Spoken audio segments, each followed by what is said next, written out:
mostly a web view. And it's still up in arms. Some analysts are saying that the new iPhones are going to have USB-C. Sure, break all the accessories and whatnot that use Lightning, but it didn't stop Apple from doing that before with a 30-pin. But if you go USB-C, then they have to give up the Made for iPhone program, which they will never do. So you never know. If they do it, then it'll be like a... I know. Yeah, they won't. But Tim's been screwing Apple so far, so why not just screw it even more? I'm kidding. And JZ, the baby, chucked a tantrum. He removed his whole catalogue from Apple Music and Spotify, and I don't even know what's Tidal. He was talking about Tidal. I don't even know what it is. It's like, apparently it's like Spotify and Apple Music, apparently, but I've never actually seen anyone use it, in Australia anyway. And yeah, Dub soon, apparently. Who's going? Gonna get a show of hands. Looks like a lot of people are avoiding the US of A this year. Usually you get more hands than that. So I take it no one who puts their hand up has a problem with Agent Orange being in power? No? Also, Qantas sailed to LA.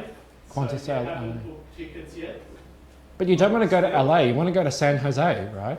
Yeah, but to San Jose goes via LA. Ugh. Having to interchange at LAX is just almost not worth going. It's just going to cause pain. It is. It's awful. 6 hours. Oh.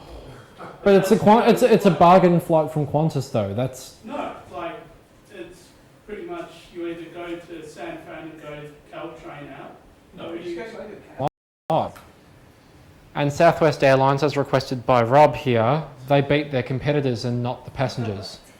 There's been a lot of savage memes online this month about United, and they're the laughingstock of the internet after bodily dragging that doctor off the flight just to fit someone else on because they overbooked their own flight.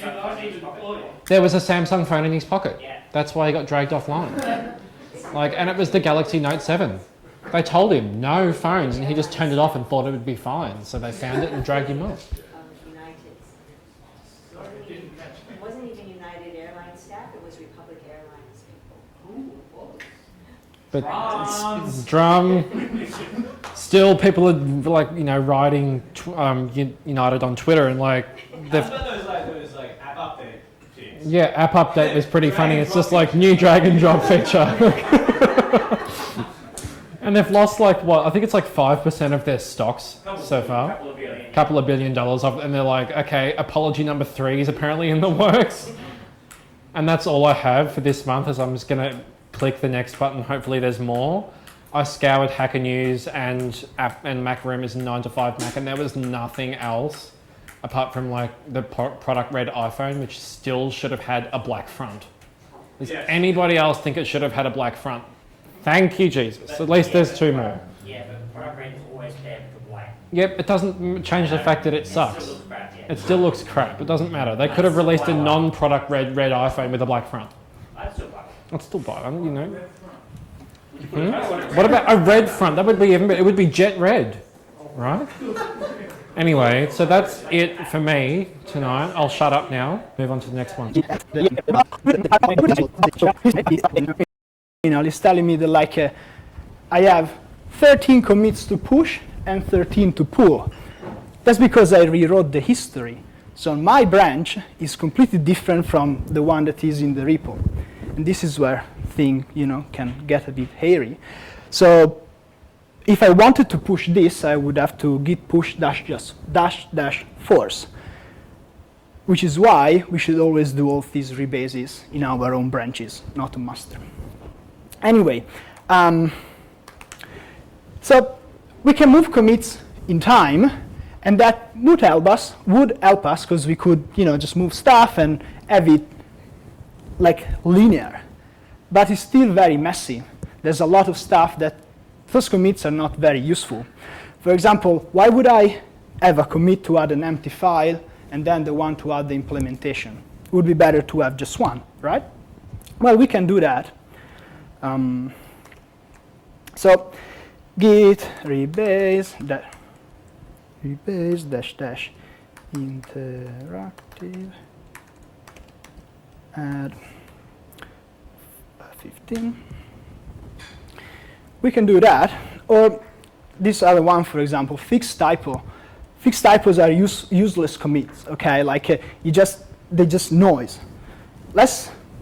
It would be better if that typo never existed, so that which doesn't think that like we make typos when we work. So we can put it back in time when we added the implementation, and use this new end wave gesture, which is called fix up. Fix up will take all the changes in this commit and put it in the one above. So I'm going to show you the typo first. There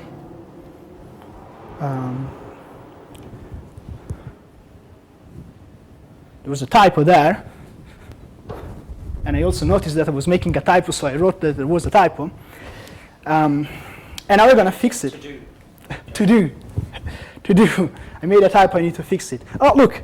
Now we have 12 commits locally and 13 in the server because we made one commit out of 2. Now you can see like there's this add implementation for first, and the fixed typo has disappeared. And if we look at the change set for this commit here, the typo is not there anymore, which is awesome. Cool. So we can use this fix up technique to get rid of all the typos, little mistake, that we made along the way of our implementation. Now, as you saw, I made a lot of typos, and I kind of crap at writing. So instead of writing git rebase -- interactive head, I just write gri. And so before we had 15 commits, but we just made one commit out of 2, so now they are 14. There we go. So we can get, like this cleanup up delegate, put it up here. We can get this other cleanup view controller, put it up here, and we do fix up. Fix up, and 3 commits became 1, and our sort of first commit now is clean, and there's no other stuff that needs to fix it up later on. This is pretty handy. But what about, like, now here I have this add implementation and this other one, add empty first file. If I put all the changes that I made in here into add empty first file, then I'll have a commit that says add empty first file that is not empty. And that doesn't make sense either. There's another gesture that we can use, which is called squash.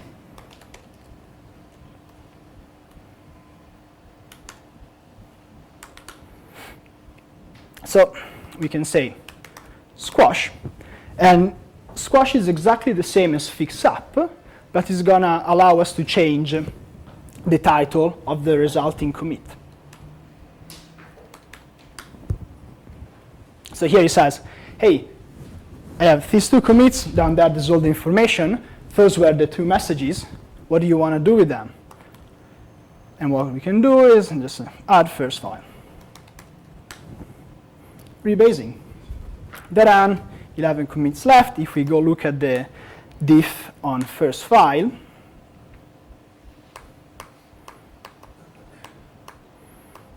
it has the file and the implementation, and there's no typo.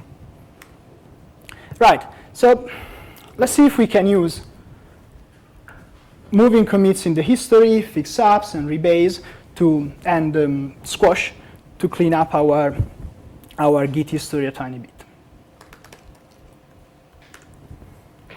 All right, well, there's this cleanup first test, and again, the cleanup work is always a bit redundant. Not redundant, but like it's just, that commit doesn't add anything by itself, so we can squash it into the one that has the test. And since we have this fix first test as well, we can squash that as well. Instead of, again, the less I type, the less mistakes I make. So instead of writing squash all the time, I can just write S. That's not because I'm smart, but because Git allows me to do that. Right, so I had added the test, it wasn't working, I fixed it, and I cleaned it up. those 3 commits, they're only just doing one thing, which is add the test. So we're going to make 1 commit out of them.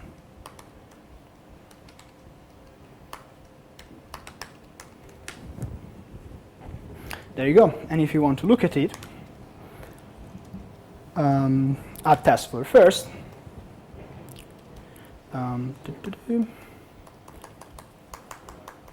Here's a test. You see? Nice. Now,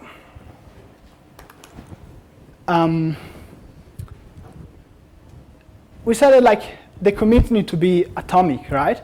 If you add some implementation code, some like production code, you should also add the test at the same time. So it would be super cool to make these two, like add the first file and add the test into a single commit. And we can do that, right? Does anyone remember the technique to do it? Fix up. Or squash, if you feel like you want to change the title. We're going to do that now. But something weird is going to happen. Which is, yep, there's going to be a conflict because all 3 these commits are touching the Xcode project, right? Because we're so lucky that Xcode comes with all this stuff and the project file as well, which is this format that only they understand, and it has all this stuff and it messes up all the time. So Git is gonna get confused because they're messing up with history, you know, and like Barry Allen, sometimes things go wrong. But let's see if we can fix them up anyway. Bang!